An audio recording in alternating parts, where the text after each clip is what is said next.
Hello बच्चों, स्वागत है आप सभी का एक बार फिर से DSR फॉर यू में। बच्चों कक्षा 10वीं के जो सामाजिक विज्ञान का आपका सेट बी है, प्री बोर्ड अभ्यास जो पेपर हो रहे हैं उसका सेट बी का फुल सॉल्यूशन लेके इस वीडियो में मैं हाजिर हूं। बच्चों इस वीडियो में मैंने आप लोगों को जो अथवा वाले क्वेश्चन हैं उनके भी पूरे सॉल्यूशन दिए हुए हैं, तो पूरा वीडियो A to Z पूरा सॉल्व है। तो बहुत अच्छे से इसको देखिए, समझिए और इनके उत्तरों को नोट कर लीजिए और इनको फाइनल के लिए तैयार भी कर लीजिएगा। पहला क्वेश्चन है बच्चों, यहाँ सही विकल्प का उत्तर जो है पंडित जवाहरलाल नेहरू, बांध होगा आधुनिक भारत का मंदिर। दूसरा है रबी की फसल क्या है बच्चों, गेहूँ। फिर कच्चे माल के आधार पर उद्योग कितने प्रकार के होते हैं, तो ये होते हैं बच्चों 2 प्रकार के। फिर साइमन कमीशन भारत कब आया था, तो ये आया था हमारा ये 1928 में बच्चों। फिर यूरोपीय संघ का मुख्यालय कहाँ पे है, तो ये है बच्चों इसका उत्तर बेल्जियम में स्थित है। फिर लास्ट वाला है भारतीय रिजर्व बैंक की स्थापना कब हुई थी, तो इसकी स्थापना करी गई थी बच्चों सन 1935 में। बच्चों मैंने प्रयास किया है पूरे प्रश्नों का सही और सटीक उत्तर देने का, तो आप लोग भरोसा कर सकते हैं। बारी आती है बच्चों हमारे रिक्त स्थान की पूर्ति कीजिए। तो जैसे ये है भारतीय वन्य जीव अधिनियम कब पारित हुआ था, फिर भारतीय रेल परिवहन को ये तो इसके सारे के उत्तर यहाँ पे मैंने आप लोगों को एक बार में दे दिए। यहाँ पे देखें, पहले का उत्तर है 1972, दूसरे का 16, तीसरे का सेठ हुक्मचंद, चौथे का भारत, पांचवे का जीवन और लास्ट वाले का है प्राथमिक। बच्चों अभी तक आपने चैनल को सब्सक्राइब नहीं किया तो चैनल को सब्सक्राइब जरूर कर लें, ठीक है, क्योंकि हमारे चैनल में आपको इसी प्रकार की इम्पोर्टेंट जानकारी हमेशा उपलब्ध कराई जाती है जो कि आपके लिए फ़ायदेमंद होती है। बारी आती है हमारी सही जोड़ियों की, तो देखें इनके उत्तर भी आपको एक पूरी स्लाइड में मिल गए हैं। यहाँ पे ये पूरे के पूरे लिखे हुए हैं। पहला है श्रीलंका गृह युद्ध का अंत हुआ था 2009 में। भारत छोड़ो आंदोलन 1942 में चलाया गया। भारत में वयस्क मताधिकार की उम्र है बच्चों 18 वर्ष। इस तरीके से पूरे उत्तर आपके सामने हैं, इनको आपको नोट कर लेना है। बारी आती है हमारे बच्चों एक शब्द या एक वाक्य में उत्तर की, ठीक है, तो इसके उत्तर भी यहाँ पे आप लोगों को पूरा एक ही स्लाइड में सारे उत्तर मैंने बता दिए हैं। बच्चों इसके पहले जो मैंने वीडियो डाले हैं उनको भी आप देखें, उसमें मैंने उत्तर लिखने का पैटर्न, खासतौर से बच्चों मेरे मैथ्स के वीडियो ज़रूर देखें आप लोग, जिसमें सेट ए और सेट बी दोनों अभी आपके सामने आ गए हैं, सेट सी और सेट डी भी आने वाले हैं। ये हैं पूरे एक शब्द में वाक्य में उत्तर की, ठीक है। इसके बाद बारी आती है बच्चों हमारे सत्य असत्य की। तो सत्य असत्य जैसे कि कांडला बंदरगाह एक ज्वारीय पत्तन है। फिर इसके अलावा बिना किसी पारिश्रमिक के काम करवाना क्या कहलाता है। तो इन सारे प्रश्नों के जो सत्य असत्य के उत्तर दे देख लें आप लोग। पहला सत्य है, दूसरा सत्य है, तीसरा असत्य है, चौथा सत्य है, पांचवा असत्य है और अंतिम वाला सत्य है। बच्चों एक बात और कहनी थी आपसे कि अभी तक आपने हमारे चैनल को सब्सक्राइब नहीं किया तो सब्सक्राइब कर लें, क्योंकि कुछ बच्चे कमेंट करते हैं कि उन्हें हमारे वीडियो नहीं मिल पाते, तो आप सब्सक्राइब कर लें और बेल नोटिफिकेशन को ऑन कर दें, क्योंकि तभी आपको पूरे नोटिफिकेशन मिल जाएंगे। छठवां क्वेश्चन देखते हैं बच्चों, जैव अजैव संसाधन और सतत पोषणी विकास। तो देखें ये है पूरा जैव अजैव संसाधन ऊपर लिखा हुआ है और नीचे है बच्चों सतत पोषणी विकास से क्या आशय है। तो दोनों उत्तर आपके सामने हैं, आपको जो अच्छा लगे उस उत्तर को आप बच्चे नोट कर सकते हैं, ठीक है, और इन्हें याद भी कर लेना है आप लोगों को। बात करते हैं हमारे 7वें प्रश्न की, मृदा अपरदन किसे कहते हैं और भू निम्नीकरण की समस्या को दूर करने के 2 उपाय बतलाने हैं आपको। तो देखिए मृदा निम्नीकरण वाला ऊपर लिखा है, ये मृदा अपरदन क्या होता है या मृदा निम्नीकरण क्या होता है, और नीचे है भू निम्नीकरण की समस्या को दूर करने के उपाय। भू निम्नीकरण एक्चुअल में बच्चों कहीं ना कहीं मृदा अपरदन से रिलेटिव है, दोनों एक ही बात है। भू निम्नीकरण में भूमि क्या होती है, नष्ट हो जाती है चारागाह के कारण, और मृदा अपरदन में भूमि का कटाव होता है, ठीक है। तो देखिए इसके बाद अगला क्वेश्चन बच्चों हमारा 8वां क्वेश्चन, भारत की मुख्य खाद्य फसल का नाम और उसके उत्पादक क्षेत्र और गहन जीविका कृषि क्या होती है। तो हमारे भारत की बच्चों मुख्य खाद्य फसल है गेहूं, याद रखिएगा, गेहूं हमारी एक खाद्य फसल है, मुख्य खाद्य फसल, और ये सबसे ज़्यादा उत्तर पश्चिम में गंगा सतलुज के मैदान में उगाई जाती है, और पूरा लिखा है इसके बारे में आप पढ़ लें। अथवा में है गहन जीविका कृषि, तो उसका उत्तर भी है, जो आपको उचित लगे वो लिख लीजिए। 9वां प्रश्न है बच्चों, आधारभूत उद्योग क्या है, इसको उदाहरण देकर के आपको समझाना और राष्ट्रीय अर्थव्यवस्था में उद्योगों के कोई 2 योगदान बतलाने हैं। तो देखें आप, ये आधारभूत उद्योग का ऊपर लिखा हुआ है कि वे उद्योग जिनके उत्पादन या कच्चे माल पर अन्य दूसरे उद्योग निर्भर होते वो आधारभूत, और उसके अथवा में देख लें राष्ट्रीय अर्थव्यवस्था के में उद्योगों का योगदान। बच्चों इसके बाद अगला क्वेश्चन है हमारा, डिजिटल भारत कार्यक्रम क्या है और सड़क परिवहन के 2 महत्व। तो देखें बिल्कुल short and sweet Uttar, digital Bharat क्या होता है? डिजिटल भारत ज्ञान आधारित परिवर्तन के लिए भारत को तैयार करने के लिए एक विशाल कार्यक्रम है, और उसके अथवा वाला ये पूरा लिखा हुआ है, सड़क परिवहन वाला।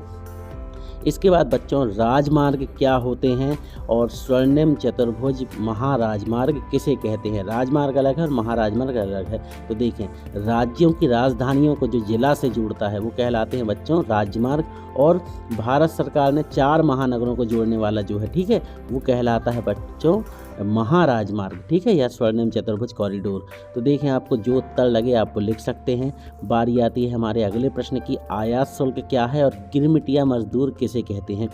तो इनके दोनों के उत्तर आपको दे दे रहा हूँ। यहाँ देखें आप लोग, ये है आयात शुल्क और उसके अथवा में है बच्चों गिरमिटिया मजदूर वाला प्रश्न का उत्तर। प्लीज़ वीडियो अच्छा लगे तो वीडियो को लाइक ज़रूर कर देना, और चैनल पे नए हो तो बच्चों सब्सक्राइब भी कर लो, क्योंकि हमारे चैनल में आपको एकदम सही और सटीक जानकारी और आपके एग्ज़ाम के लिए फ़ायदेमंद जानकारी दी जाती है। बच्चों अगला प्रश्न है, जाबर कौन थे और ई.टी. पॉल कौन था? तो इन दोनों के उत्तर हैं। देखें, जाबर कौन थे कि इन्हें अलग अलग इलाकों में सरदार या मिस्त्री आदि भी कहते। उद्योगपति ने मजदूरों की भर्ती के लिए प्रायः एक जावर रखते थे। जावर कोई पुराना विश्वस्त कर्मचारी। उसके नीचे ई.टी. पॉल के बारे में लिखा हुआ है। अभी आपको समझा नहीं सकता हूँ, आप लोगों को पेपर सॉल्व करना है, मगर इन पूरे प्रश्नों को बच्चों याद कर लेना। अगला प्रश्न है पंचांग और पांडुलिपियाँ। तो देखें, पंचांग ऊपर लिखा है और इसके अथवा में जो है वो है बच्चों पांडुलिपियाँ वाला। पांडुलिपि क्या होती है बच्चों? ताड़ के पत्रों पर, पन्नों पर या पत्रों पर कुछ भी कह सकते हैं, ताड़ के पत्ते होते हैं, उसमें नकल करके, कागज़ पर नकल करके उनको बनाया जाता था। फिर बच्चों अगला है चैप बुक या फिर निरंकुशवाद से क्या आशय है? तो दोनों प्रश्न हैं, दोनों के उत्तर यहाँ पे आपके सामने हैं। देखें, सबसे पहले कि पॉकेट बुक के आकार की किताबों के लिए चेक बुक शब्द का प्रयोग किया जाता है ना, वहाँ पे जो चैप लिखा है वो चेक है एक्चुअल में। और फिर निरंकुशवाद वाला उसके अथवा में ये आपके सामने दिख रहा है। दोनों में से जो आपको अच्छा लगे वो कर लीजिए, पर दोनों को याद कर लेना है। अभी तो आपको उत्तर लिखना है तो लिख दें, मगर दोनों प्रश्न उत्तर याद कर लीजिएगा। 16वें प्रश्न के उत्तर देख लेते हैं हम यहाँ पे। ये देखें, 16वां प्रश्न छोटे छोटे हैं, 2 नंबर के, तो ज़्यादा लेंथी नहीं लिखना है आपको, इतना भी चलेगा। आप और एक बात और कहूँगा कि अगर आपके पास खुद का आंसर हो तो वो भी लिख सकते हैं, ठीक है। ज्वाइन करें हमारे चैनल को और बन जाएं अपनी क्लास के टॉपर। 17वां क्वेश्चन है बच्चों, व्यापार अवरोधक क्या होते हैं और बहुराष्ट्रीय कंपनियां क्या होती हैं? तो देखें, आपको ये पूरा लिखा हुआ है। व्यापार अवरोधक, अगर सरकार क्या कर दे, राष्ट्रीय कंपनियों के आदान प्रदान पर प्रतिबंध लगा दे तो वो कहलाता है व्यापार अवरोधक। इसके अथवा में देखें, बहुराष्ट्रीय कंपनियों के बारे में लिखा हुआ है, आप पूरा इसको नोट कर लें। इसके बाद बारी आती है बच्चों अगले क्वेश्चन की। 18वां प्रश्न, जैव विविधता क्या है और उसके अथवा में है भारत में वनों को कितने वर्गों में बांटा गया है? देखें, 18वें प्रश्न का उत्तर जैव विविधता का ये पूरा उत्तर है। अब थोड़ा सा उत्तर बड़े लिखना पड़ेंगे, 18वें से प्रश्नों की साइज बदल गई है तो ये बड़े बड़े उत्तर आपको लिखने पड़ेंगे। तो ये पूरा तैयार कर लीजिएगा। जैव विविधता, इसका महत्व, फिर इसके बाद वनों के प्रकार। तो वन कितने प्रकार के हैं? आरक्षित, रक्षित और अवर्गीकृत। पूरा आपको जितना मैंने आपको समझाया है, जितनी साइज है उस हिसाब से ही लिखना है, तो पूरे उत्तर को आपको लिखना है। इसके बाद बारी आती है हमारे अगले प्रश्न की, संघीय शासन व्यवस्था या फिर संघात्मक शासन व्यवस्था क्या है और केंद्र राज्यों में सत्ता का विभाजन कैसे होता है, इसको समझाना है। तो देखें, सबसे पहले ये है संघीय शासन व्यवस्था या संघात्मक। इसका उत्तर है, पूरे 5 पॉइंट हैं, जो आपको अच्छे लगे पूरे लिखना है, हालांकि आपको इसमें कंसेशन नहीं करना कुछ भी। और ये है केंद्र राज्यों के बीच सत्ता का विभाजन कैसे होता है। तो 3 सूचियाँ होती हैं बच्चों, संघ, राज्य और संवर्ती। इसमें डिवाइड किया जाता है इनको, इसी हिसाब से ये शासन चलाते हैं। फिर बच्चों इसके बाद बारी आती स्व सहायता समूह और औपचारिक एवं अनौपचारिक क्षेत्र के ऋण में कोई 3 अंतर। तो देखें, सबसे पहले स्व सहायता समूह के बारे में देख लें। स्व सहायता समूह क्या होते हैं, ये पूरा इसका डेफिनेशन लिखी हुई है।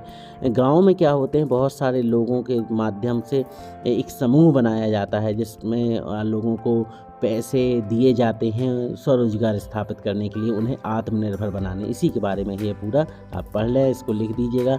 फिर औपचारिक और अनौपचारिक क्षेत्र में अंतर बोले थे 3, तो आपके सामने 4 अंतर हैं। जो आपको अच्छे लगे बच्चों वो लिख लीजिए आपको, ठीक है। पूरे भी लिख दोगे तो आप घर बैठ के तो पेपर कर रहे हैं, कोई नुकसान तो हो नहीं जाएगा, तो आप बच्चों पूरा लिख दीजिएगा। अगला है प्रश्न बच्चा, असहयोग आंदोलन के 4 कारण और जलियांवाला बाग हत्याकांड। मोस्ट इंपॉर्टेंट ये दोनों क्वेश्चन, इन्हें बहुत अच्छे से पढ़ लीजिएगा। असहयोग आंदोलन के देखिए 4 कारण ये लिखे हुए हैं, पहला कारण, दूसरा कारण, तीसरा कारण और चौथा कारण। जलियांवाला बाग भी हत्याकांड जो कारण था वो भी असहयोग आंदोलन का एक प्रमुख कारण था। और फिर यहाँ पे जलियांवाला बाग हत्याकांड है। बच्चों इसके लिए मैंने एक बहुत अच्छा वीडियो बनाया है मेरे चैनल में, आप उसको ज़रूर देखिएगा। जलियांवाला बाग हत्याकांड वाले वीडियो को बहुत अच्छे से एक्सप्लेन किया है मैंने उसको। बारी आती है 22वां प्रश्न, राजनीतिक दलों के कोई 4 कार्य बताने हैं और राजनीतिक दलों के सामने आने वाली चुनौतियां। तो बच्चों यहाँ पे एक साथ 2 स्लाइड आएंगी, तो राजनीतिक दलों के 4 कार्य में से 3 कार्य आपको पहली स्लाइड में मिल जाएंगे। ये देखिए दिख रहे हैं आपको, पहला, दूसरा, तीसरा, तीनों कार्य आपके सामने, मगर चौथा कार्य जो है वो अगली वाली स्लाइड में मिलेगा, सबसे ऊपर लिखा होगा। तो ध्यान से सुन लें मेरी बात, पहले, दूसरे, तीसरे ये हैं और चौथा कार्य अभी आने वाली स्लाइड में मिल जाएगा। ये जो आया यहाँ पे देखें, ये लिखा ऊपर, विरोधी दल की स्थापना, ये आपको लिख देना है।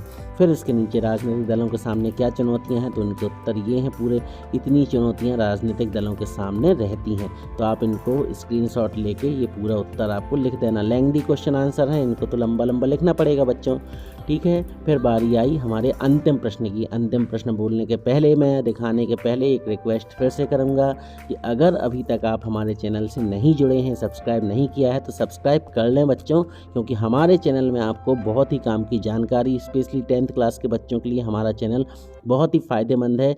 हम आपको सारे विषय की तैयारी करा देते हैं, इसमें फ़ाइनल एग्ज़ाम की। देख लेते हैं, ये है हमारा मैप बच्चों। यहाँ पे मोबाइल फ़ोन की इमेज आई है, क्योंकि ये मैप मैंने नहीं, कहीं से मुझे मिला है पूरे उत्तर के साथ, और जहाँ वो पिक ली गई थी तो ये आ गया है। तो आप थोड़ा इसको एडजस्ट कर लीजिएगा, पूरा लिखा हुआ है, आप इसे तैयार कर लीजिएगा। ये एक बार में पूरी इमेज यहाँ दे दी बच्चों। यहाँ ये हमारा सामाजिक विज्ञान का सेट भी पूरा सॉल्व हुआ। वीडियो अच्छा लगे तो वीडियो को लाइक कर देना। मिलते हैं बहुत जल्द अपने अगली वीडियो में, तब तक पढ़ते रहिए, बढ़ते रहिए।